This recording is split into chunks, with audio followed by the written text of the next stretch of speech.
All right, hello everybody. I'm George Williams from Northeast Kansas Library System in Lawrence, Kansas, and Christopher. I'm Christopher Brannon with the Coeur d'Alene Public Library and the Cooperative Information Network. And then I'm Lisette Scheer with the Latah County Library District and the ValNet Consortium. And this is another one in the series of awesome, truly, what are they, terrific videos about things to do in Koha, ways to break it, ways to make it better, ways to have fun in Koha. And these videos, of course, are sponsored by koha-US. And if you want to find them, all you have to do is go to koha-us.org and click on Learn from Koha-US. And there's a link here that says Koha-US videos that'll take you to, this will be our 16th video coming up. So, and you can find us on YouTube, and if you go to the playlist, they're there. And today we're going to be using the Koha-US demo, which is, you can find this at demo.koha-us.org. And it's hosted by Bywater Solutions. They've set up a demonstration site for us to use. And Lisette's going to be using that to show us how to do things with Template Toolkit. And you can find... You're our first guest on our training videos. Yeah, we've managed to run out of ideas that we can do ourselves after only 15 episodes. So, so that's... it's nice to have you here so that we don't have to think of what to do. You can find, if you don't know what Template Toolkit is, it's, Lisette's going to go over how to use it to do things with receipts and notices. And there is actually a wiki on the Koha community wiki.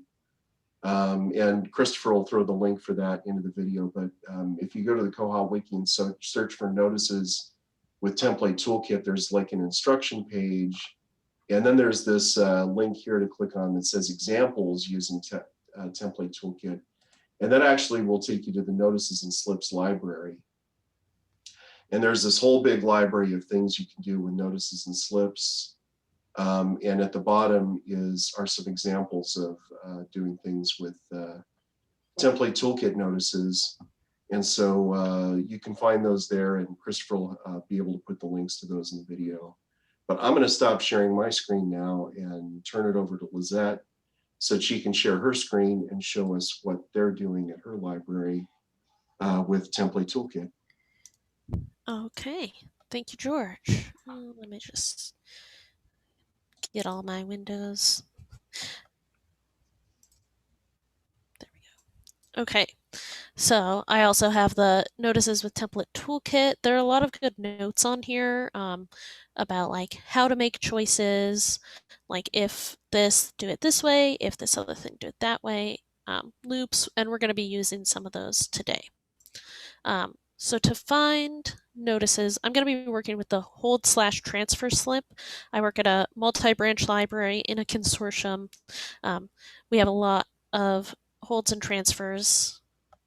So how we've set it up is in the notices and slips under tools. We have it set up per branch. Each branch has its own notice. And I've got the hold slip here for the Koha-US branch, which is where I'm logged in as. This is what it initially looks like. It says, date, transfer to or hold, here's the borrower information and the item on hold. And that works fine, but for our purposes, we don't really want to have the patron information and even really the item information if we're just transferring for a hold. We just want where it's going to, and then when they check it in, they can create a hold slip for their patron. So that's kind of a privacy concern at your library, isn't it? Yeah. Because that we have like us, you guys have a courier that isn't an employee, right? Yeah. Well, actually, they are employees of ValNet now. Since about a year ago. Yeah, that a little bit different than it used to be, but yeah, just for privacy issues, we don't need all that patron information or really the item information on the slip there. Um, let me not mute myself and grab my barcode from the. This will be interesting. I mean, we've done something similar since we started with Koha back in 2012, but I've been just using straight JS and CSS to do what I do, and Template Toolkit was added a little bit later, and so slowly we've been peppering some stuff in, but I am not all that familiar with Template Toolkit like you probably are. Yeah. And I've been like slowly testing a little bit here and there with it since it's been out, making like the nickname show instead of the first name if the nickname is present, because we have some people who really don't like it when we call them by their first name if their nickname is what they usually go by, things like that. But this one I created from scratch as a fully template toolkit notice. This is what the default notice in Koha looks like. It says, this is the date, transfer to or hold at koha-US for Brenda Frosty, information, and item information. So that's really more than we need, either for a regular hold slip or for a transfer slip. So That's what the slip is like right when you first install Koha, right? Yeah. Well, or that's what it was here, unless you guys have changed it at all. No, we haven't changed it. But it looked normal it looked like the regular thing to me.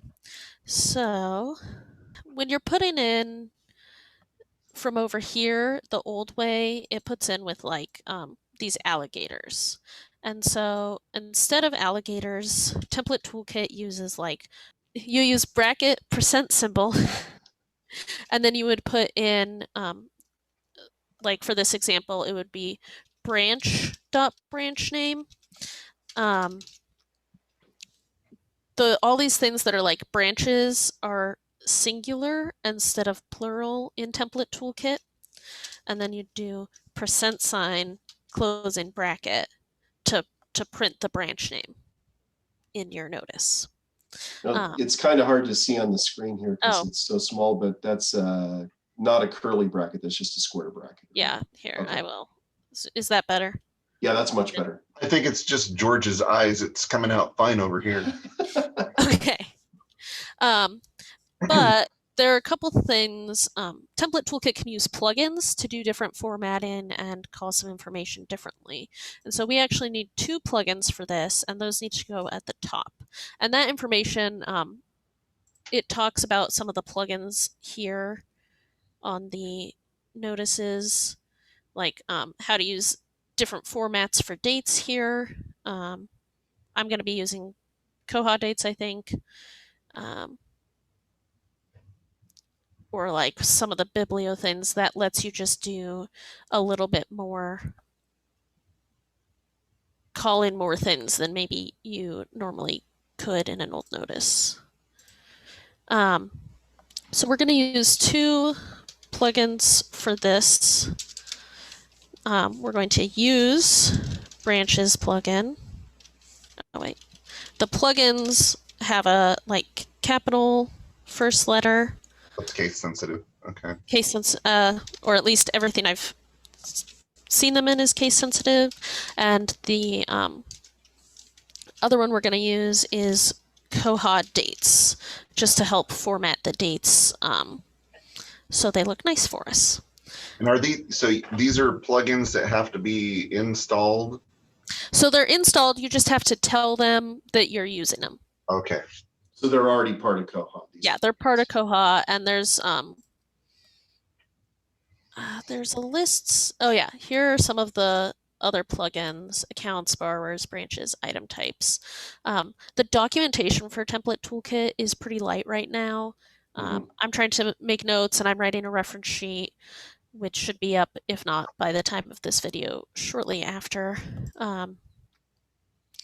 And then we'll need to do an if-else statement to set up either if it's a branch hold or a transfer to another branch, basically. So I do the transfer first, and you do if statements in those same bracket %, and then we'll say if the hold branch code does not equal, just like in SQL, and then I would put my branch code, which I'm assuming that koha-US is just the branch code here. Yeah. I guess. Yeah. Okay. And then that's like our if statement. And then here we can put like the transfer information, which I'll get to in a second. And then we would say. So your if statement is looking at if it's not, if your branch code, the logged in branch code, is that what you're looking at? Well, so this one is set to, I have one hold slip for koha-US. So this one I set if the branch code equals koha-US or does this not receipt equal is only going to koha-US. print Because at this receipt will koha-US. print at koha-US. Okay. You can set it up with it looking into the logged in branch code with some variables and stuff, but it's a little more complicated. So I thought I'd start with this one. Okay. But that is actually in my notices and slip library example. And I guess I should mention that I do have this example in the Template Toolkit notices and slips library. This hold slip that's fully Template Toolkit, and then also some extended options, which I'll just mention a little bit later. And I am going to go in and fill in that transfer information, but I'm going to do the whole if-else statement first. So for each like part of it, again, we have the %. And then instead of if, we do else if without the E. I don't know why that is, but that's how it is in Template Toolkit. Because it's easier to type. Yeah. The full dot branch code equals, and you have to do the double equals sign. If you just do one, it doesn't work. koha-US, then hold information. I spelled information wrong. Okay, hold information. And then at the end, you do need to do an end, I think, for that. No, never mind. Because otherwise, it would just say if it's neither of these, then it does nothing, which it should be one or the other. And if it's not, you have other bigger problems than your hold slip. And so what we do for our transfer slips is pretty simple. We just have, you can do any sort of HTML formatting in here. So, we want to center and we want font size. Looking at two screens while I type. 10.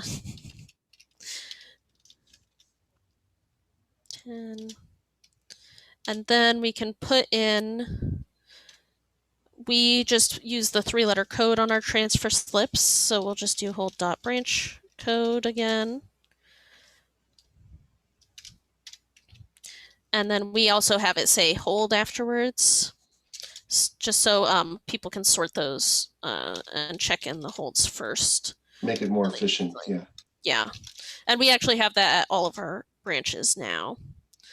And then we have a little a list with a bunch of line items just to print the slips long enough to fit in the book easily, or whatever the item is. It just prints like a bunch of little dots. And then I will show you what that looks like.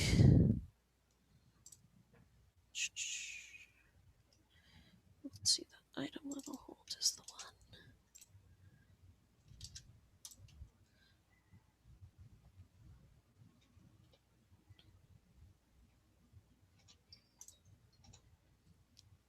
So this is transferring to the north branch.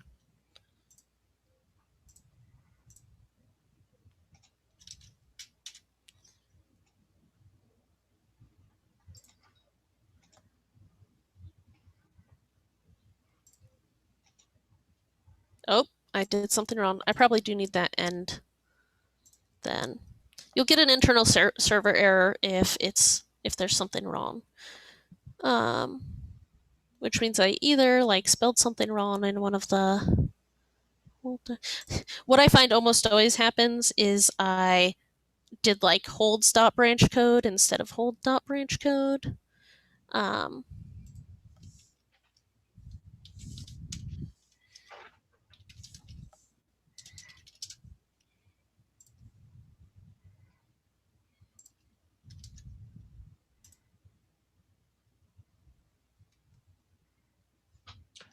I kind of wonder who made the decision to, or if there's a reason for the decision to do whole dot branch code instead of just using the database fields, the names. Yeah, of the I'm not database sure. fields.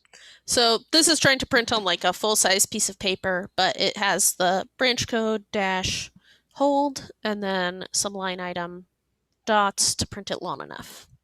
And this is really wide because it's trying to print on 8.5 by 11 paper. And I don't have So paper on this computer. you said that you can add HTML in there too. I use some CSS in each slip. I believe you could do CSS as Okay. well. That's my question. I use CSS to make it so that the margins of the page are always the same size as the receipt paper, because that prevents issues we have with switching from one printer to the other and the formatting changing. Oh, that's nice. Yeah, if you establish the boundaries of the receipt as the boundaries of the paper size that the receipts are normally printed on, then if you switch from the receipt printer to a different printer, Firefox and Chrome won't try to reformat the page. I would be very interested in that CSS, George. Yeah, that's awesome. Maybe you could do a video on it. I think there might be a video on it from the Coeur d'Alene koha-US conference, because I did a whole thing about how I used to do these slips and still do here with jQuery and CSS instead of Template Toolkit. Lisette, just so you know, instead of putting all your list items in there, one trick that I've used is like, I have something that I print down at the bottom, you know, just like what branch it's coming from.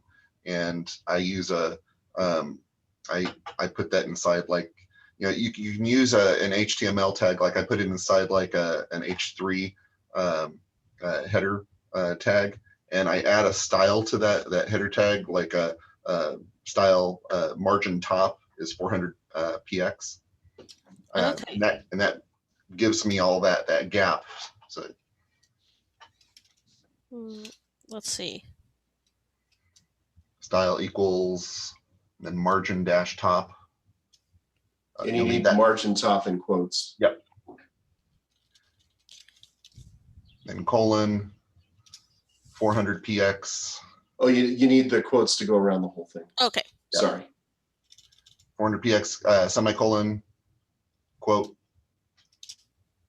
and then your yep, and then you know, from whatever branch.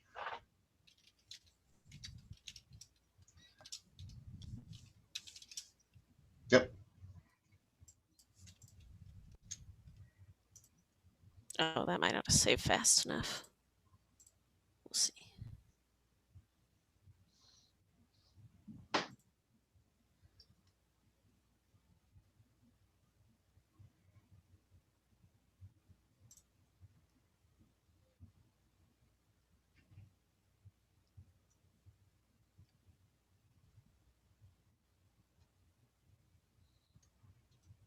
Sluggish. Oh, neat. Yeah. That looks a little cleaner too. Yeah, so you don't have to have so many pieces of code in there, and you don't have all those dots. So yeah, I like that. Thanks. Yeah. So then for the hold information, the hold slip uses the email box and not the print box for doing the holds. I didn't mention that when I started. I've never understood that either. It's like you're not emailing it. Why isn't it in the print? Yeah. So then we print the hold expiration date at the top of the slip for the hold slip. And we do that as like a heading 2 with the information aligned to the right. And we say hold it till, and then we'll go back into, this time we want to use the hold dot expiration date, but we want to format it. So we'll put in a pipe, and then we'll use the US cache symbol to call the koha-dates plugin that we told that we were going to use up at the top. And we want the date format to be equal to, and I don't know why you have to use like the little alligator equal or greater than. And the US format is what we use. And these are all listed here on the like ISO, RFC metric, DMI or US. We use that, but then we also we don't care about the year because we're pulling the expired holds pretty fast. And so we're going to truncate after 6 digits and just put a space in. Oh, I did 5, not 6.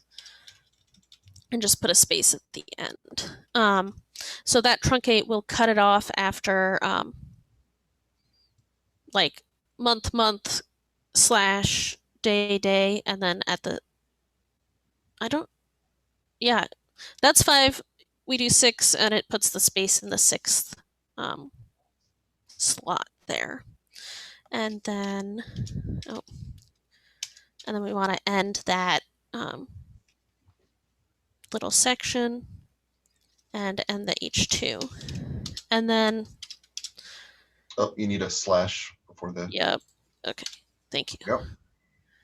And then this time I'm going to print the hold slip for the one that's staying at koha-US and just show you what that date formatting looks like. So while this is loading, maybe I can ask a question. Can you mix Template Toolkit elements with things in the double angle brackets? Yeah, you definitely can. I had made some changes to this and had it to the slip before we made this overhaul. Yeah, you can't use the double brackets like within the where you're like trying to format it, especially using the koha dates. You have to use the template toolkit, but yes, Okay. you can totally mix and match outside of the outside of the their name aligned to the left. Initially EP. So On hold so that we know, if a slip falls out of a book, which hold it went with, it's not empty. You got too many brackets there. Oh, yep, thank you. That includes that barcode information. So we just want it to be item barcode, US format.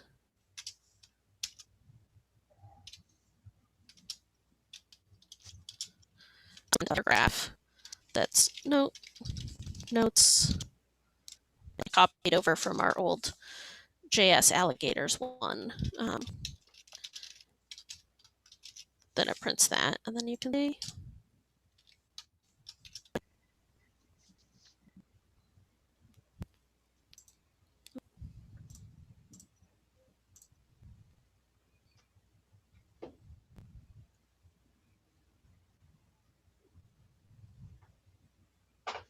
I mean, you can see in the background that it has the item on hold. It's got that information. Do I have an extra blank line item in there? Item call number is blank. Oh, okay. Yeah. So that would be like item call number, since it's blank, that's just not showing up. And when it was available since. Um, and then if you needed it to be longer to print in the fit in the book, you could add extra margins, like Christopher's example from earlier. Print notice if we need to call them that has a little more information. Like we truncate the names, but we put the first name and the nickname if it's there on the lower part of the slip. Categories, so the slips could print differently. Yeah. That would be really useful for some of our libraries. Or like I think if you had a patron attribute, like if you had self-serve holds, but you had an attribute for patrons who didn't want self-serve holds but wanted to pick them up from behind the desk, I think you could call an attribute and use the logic to say if they have this attribute, print it as behind the desk hold, and if they don't have the attribute, print it normally. Yeah, I can see a lot of different options. Yeah, and so I have this hold slip is it in branch code variable that I didn't go into today, and again, if you're doing like just like with the equal where you have to do double, if you're doing and, it has to be double and. And then we say either the borrower SMS alert number or the double pipe there is the or borrower email is present. And so that's like if parentheses this or that is present, then we print the regular hold slip. And then if it's here, we have just else if the hold is branch code, because then we are able to. This is basically everything that isn't a transfers at the top, and then we have like kind of a few different things for specific categories or borrower numbers set up, and then if it has either a text number or an email address, and then if it doesn't fall into any of the other categories that we've already defined, we print this hold tell with a line where we like stamp or write the name or the date, that same item on hold information, but then we have like a phone call checklist to call them and say, your hold is here for you. So cool. Nice. We've recently, well, in the last year or two, we actually added a third section. So we have our transfers and we have our holds, but we have another section where, you know, if a library wants it, they can activate it. But if they want to handle their homebound patron holds differently, it'll look to see if it's homebound, and if so, it'll print out all the patron information on there, so they can stick it in the slip, and our staff member that handles the homebound can pull that slip, and they've got the information of how to contact that person and who it's for. So because they keep those separate and they do deliveries. So. Cool. It's all really cool stuff. So. Yeah. Well, Lisette, thank you so much for sharing this. This is great, and I've had bits and pieces of Template Toolkit peppered in where the video is posted, but these are great resources, and I appreciate you sharing what you've done with Template Toolkit. Yeah, this is all really great stuff. It's really awesome. Thanks for having me. I'm excited to share, and you know, I've done more reading on Template Toolkit and just talking a little bit with people in the past. I feel like I'm, you know, this is a lot more than, maybe not necessarily more than I could do with the jQuery, but I feel like it's a little simpler than the jQuery I was using before. And I feel like I'm just scratching the tip of the iceberg. I think that there's a lot that you can do with this, and I'm really excited to see what people come up with in the future.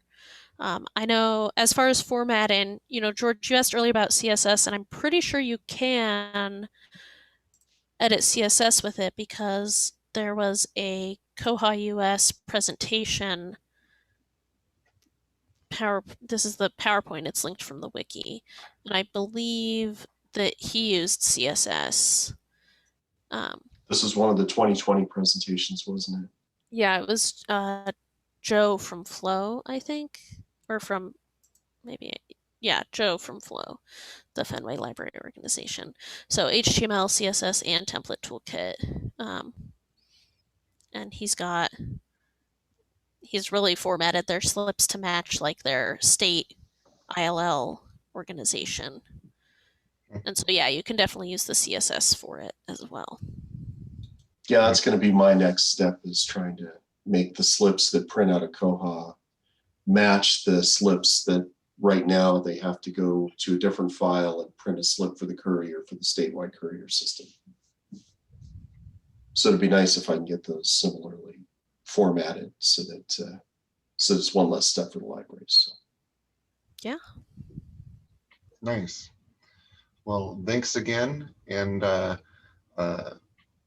we appreciate you coming and sharing your knowledge with us.